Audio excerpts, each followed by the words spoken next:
I think, we all often have these stories of something that beloved, something important to us that's been lost. For some of us, it could be our child's beloved blankie or favorite outfit, or maybe it was our own favorite jacket we left behind somewhere, right? For some of us, it's the literal child that we've lost, too, right? I have a time when Claire was about 2.5 that I was at a picking up a race packet for the Philly Half Marathon, and my parents and nieces were with me, and I went to go pick up my packet, leaving Claire with my parents, and Claire noticed Mommy was gone and went to find me, right? Many of us will also have those stories of when our tiny person has wandered away from us. Mary and Joseph knew that terror, Jesus' parents, right? There's this story in Luke's gospel where the Holy Family has traveled to Jerusalem for the pilgrimage of Passover. And on their way back to their home in Galilee, the parents, they're traveling with a crowd of people, family, friends, the whole town. They finally realize after a day that Jesus isn't with them. So they travel back to Jerusalem and search the whole city. And finally, after 3 days, they find him, right? Now, Jesus was in the temple, and he's like, surely you would have known I would have come here, right? But for his parents, they were frantically looking for him, and I have no doubt that his parents kept reminding Jesus of this story, right? Every other future pilgrimage. Now, don't you go wandering off without telling us, right? And so, at the heart of Luke's gospel, Jesus tells 3 parables of lost things, 2 of which we heard this morning, the lost sheep and the lost coin. And usually we focus in these parables on the finding, right, and the rejoicing, because, if you've lost something precious, you know what it feels like, and maybe you've even called somebody or told all of Facebook, I have found Lammy, rejoice with me, right? But today I want to focus instead on what has been lost, on that feeling of being lost. And maybe you have your own story of feeling lost, right? Of literally being lost in a new place or a big city. Remember the days before we had Google Maps and Waze on our phone, right? And you've got the Rand McNally atlas, and you're like frantically, one partner's yelling at the other partner, we're on Route 12. And you're like, there is no Route 12, right?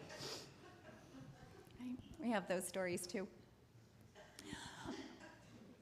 But I think we also know what it is to feel lost inside of us, right? To go away to college for that first time, to feel lost that you've lost your family and your friends, and now you're in this large place where you know no one and you're alone, right? Or, I remember the feeling of lostness after my first marriage ended, and I moved out on my own. And just the loneliness that was there. And then there was even some loneliness within the joy of my second marriage, because I had to move away from everything that I knew. And Glen was the only person that I knew in my new area, and I was alone, and I was lonely, even though I was very happy, right? We have sometimes in our lives, maybe for some of you it may be right now, that we experience this like deep ache of lost, this deep ache of loneliness. our former Surgeon General, Vivek Murthy, in 2021, named this as the epidemic of loneliness. The epidemic of loneliness. Now, in his first term as Surgeon General, he was dealing with the epidemic of the opioid crisis, right? And also noticing how mental health has real impacts on our physical health, which makes sense, right? Our minds are contained within our bodies. Okay? But even within that, he was noticing this epidemic of loneliness, which is actually linked to as many adverse health outcomes as smoking up to 15 cigarettes a day. Right? Being lonely is as bad for your health as smoking almost a pack of cigarettes a day. Right? It affects our cardiovascular health. It affects dementia, stroke, anxiety, depression, premature death. Okay? Just feeling lost, just being alone. The Harvard School for Education did a study, a 4-year study. Now, they were approaching it from an educator's point of view and wanting to figure out how to help our children who certainly experience this, especially coming out of the pandemic, right? Our young people lost so much important socialization and those skills when they were in elementary and high school. But just thinking of adults, which age group for adults would you say experience loneliness, that they're frequently or always feeling alone? What age group? Teenagers? Yeah. Seniors? Yeah, empty nesters, right? I heard one more. All of those. Phil's closest. Actually, it's our 30 to 44-year-old age group, which isn't one you were named, right? Because you would figure, good Lord, they're the ones busy raising children, right? Or busy with careers, and certainly, are not alone. They've got lots of people around them, but almost 30% of that age group say that they feel frequently or always lonely. And that is followed up by our young adults, our 18 to 29-year-olds. They're the next cohort. And then it's the 45 to 60-year-olds, empty nesters, right? People in transition in their life. And then finally, surprisingly, seniors, right? Only about 10% of folks 65 or older experience feeling always or frequently alone. And as I look out here right now, most of you are sitting here, right? So you have your social connections, right? Especially our elders, right? Find community here. But for many of our younger generations, they're not, and they're feeling alone, and they're feeling lonely. And it's as bad for their health as smoking almost a pack of cigarettes a day. What do you think are the largest causes for loneliness? Social media, right? Technology. We'll say technology. That is the number one reason. Almost 3/4 of people say technology. What else? What else leads to a feeling of loneliness? Yeah, not making that time with friends, right? Remote work, right? Which is also kind of technology again. Mental health, right? That's kind of a never-ending loop there, right? You're feeling depressed, so you're not getting out more, which makes you feel isolated, which makes you feel more anxious and depressed, right? insufficient time with family and friends, right?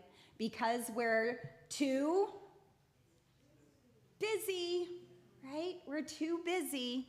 And then at the end of our busy day, how do we feel? Too tired, right? To make that phone call to your best friend that you love but haven't heard from for a few weeks, right? And you're like, I'll get to it tomorrow. I'm just going to watch my next episode on Netflix because that's all I have energy for today, right? I mean, can I get an amen? Amen. Right? Yeah, amen.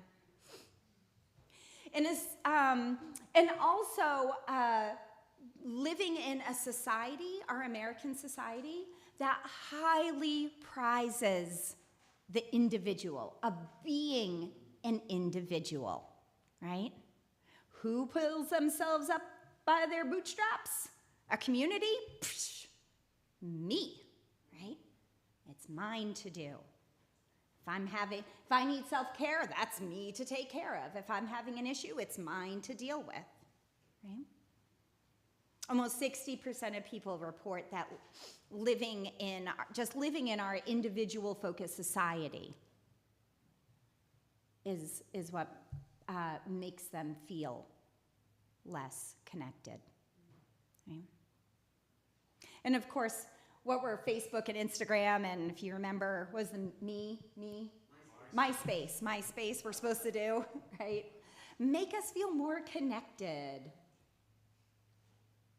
In a society that prides ourselves on, the self-made individual or the rogue or the maverick, right?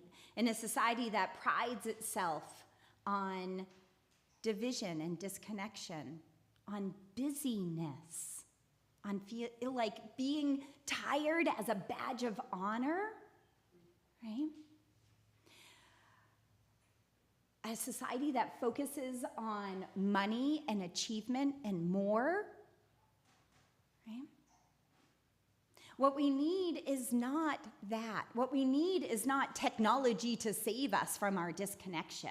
What we need is not politics or money or job. What we need is each other. What we need is each other. Okay? What we need is to be found. Because at some point, we all feel lost and we all feel alone. Right? And in this morning's parables, Jesus lays no blame on that lost thing, right? On that lost sheep. He doesn't say if the shepherd paid more attention to every single sheep in his flock, he would not have lost the one, or it was the sheep's fault for, nibbling and nibbling and nibbling and finally going, oh, where am I, right? It's not the woman's fault for losing one of her 10 coins, right? Or the coin's fault for gravity rolling it off the table, right? Rolling under the couch.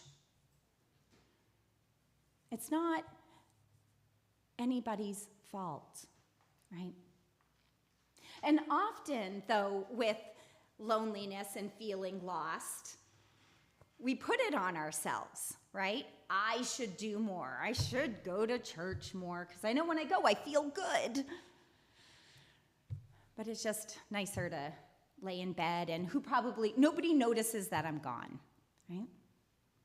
We feel invisible. We feel not important. We feel not worthy. We feel that's our fault.